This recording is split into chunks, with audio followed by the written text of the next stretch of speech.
被历史潮流淹没的无敌舰队。机动战士高达 The Origin 设定和剧情解说第9集赤色彗星的诞生上。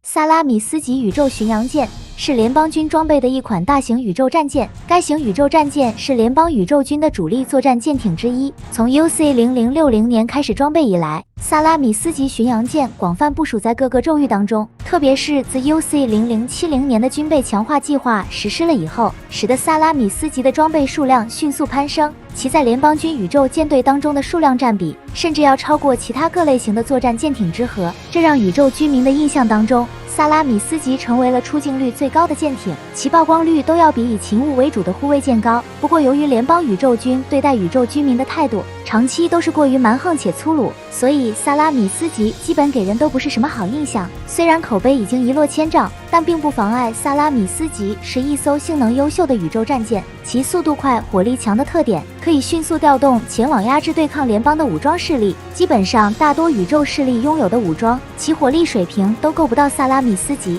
所以萨拉米斯级就像是压舱石一样，维护着联邦的秩序稳定而不被潜在势力挑战。如果进行的是大规模级别的战役，萨拉米斯级可以在短时间内调转方向变换阵型，其反应能力在大型作战舰艇当中十分突出，这对在以列阵进行炮击对轰的战斗中相当有利。武装上萨拉米斯级同样也十分强大，全舰总共装备有6门麦格粒子加农炮，分别部署在侧面和甲板前后这几个位置。炮塔采用的是单炮管设计结构，因而单次射击的攻击威力不算很强，但射速不低，持续输出攻击的破坏力十分巨大。而在正面炮塔后方位置设置有8连装导弹垂直发射系统，来用于加强萨拉米斯级的远程火力打击能力。除了这个位置之外，在侧方朝前的炮塔后方位置还各设有一座6连装导弹发射装置，作用跟前面提到的导弹垂发系统一样，3座导弹发射装置可以一次齐发，由此对敌形成饱和攻击，增加打击效果，并且在舰体正面还有8管大型导弹发射装置，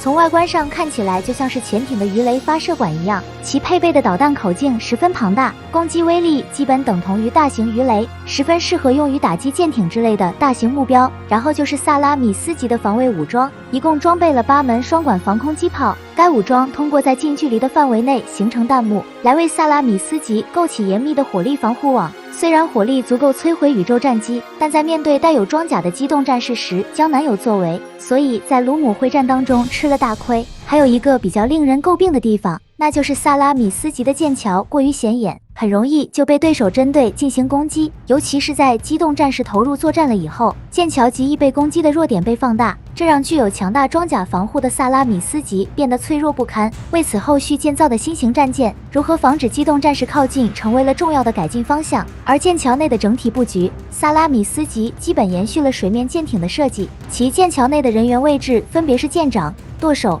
通信员和领航员，整体占据的空间并不大，所以一般情况之下，舰桥被远距离攻击命中的几率其实不高。而后续随着战斗变得日益复杂，新战舰的舰桥逐步走向了复式结构的设计，由此来容纳更多子系统操作的人员，从而方便舰长对战舰进行更加精细化的指挥。而在萨拉米斯级舰体的底部还配备有航天飞机，来承担萨拉米斯级的接驳需求，除了用于往返殖民星短距离的航行需求之外，遇到紧急情况时也会用来发挥救生艇的作用。最后剩下的就是底部设有多个起落架，方便萨拉米斯级进入宇宙港或基地里进行停靠。虽然是舰用的起落架，但作用机制跟飞机使用的起落架一样，在起飞航行的过程中也会将起落架收入船体当中。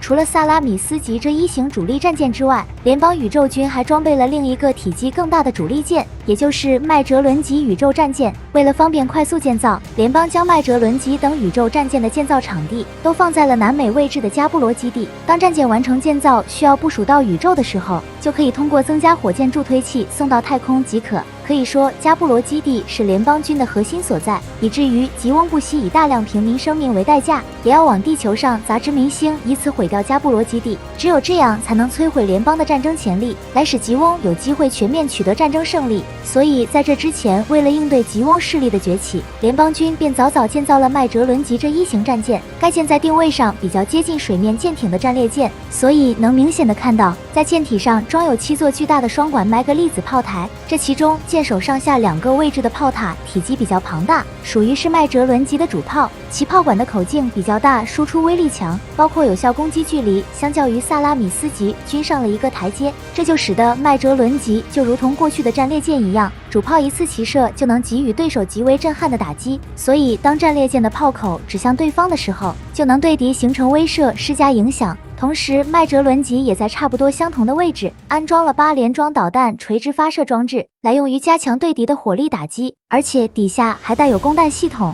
在每次齐发完成了以后，下一波导弹就会短时间内完成就位，进行下一轮的打击。由此可见，麦哲伦级能搭载的导弹数量已经是相当于水面舰艇中万吨级别的武库舰，包括舰体侧面还内置了4管导弹发射装置，数量比萨拉米斯级的少。在使用的过程中，会配合主炮的攻击节奏对敌进行打击，其打击效果不比主炮攻击逊色。而在另一方面，麦哲伦级配套的火控系统和探测系统性能均比萨拉米斯级的要强，这样就能利用麦哲伦级主炮有效攻击距离远的优势，来对敌进行较为精确的炮击，于是自身的火力打击效能也就由此得到提升。防御上的武装也是跟萨拉米斯级一样，在麦哲伦级战舰上共装备了16门2管防空机炮，虽然数量上要比萨拉米斯级的多，但防护水平并没有质的提升，所以在遭遇到机动战士时，防御上的表现同样也是显得比较无力。虽然麦哲伦级的装甲防护比萨拉米斯级要厚实得多，但也经不住持续不断的轮番攻击，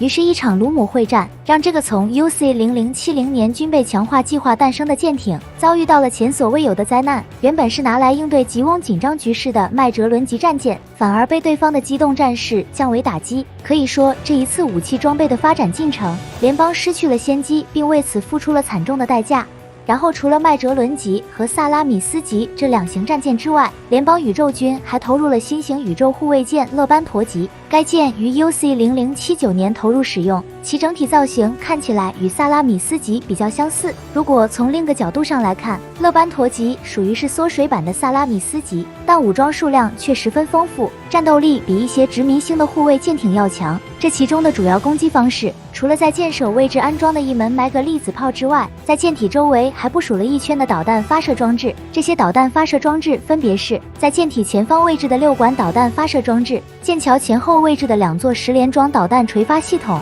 舰体两侧的8座多管导弹发射槽和2座6连装的导弹发射装置。然后这些不同位置的导弹针对目标和应用方向都有所不同，整体而言已经相当于水面舰艇里的导弹驱逐舰，一次齐射输出的火力极为壮观。这里面就包括了针对机动战士的防空导弹，该导弹能对机动战士造成一定的威胁，在一定程度上补强了联邦军的防御能力，所以勒班陀级可以伴随主力战舰进行作战，来为舰队承担区域防空职能。不过能够起到的作用极其有限，特别是在卢姆会战当中，吉翁机动战士的速度已经达到了令人难以想象的地步，勒班陀级发射的防空导弹很容易就被规避掉，而剩下的武装便是6门双管防空炮，用来进一步加强勒班陀级的近防能力，然后配合防空导弹构筑由远到近的防空网络。作为1年战争时期才投入的新锐战舰，联邦宇宙军确实希望勒班陀级能像水面舰艇里的盾舰，来承担整个舰队的防空职责，对抗吉翁的机动战士，但最终还是因服役数量没跟上战争进度，勒班陀级没有发挥出多少作用。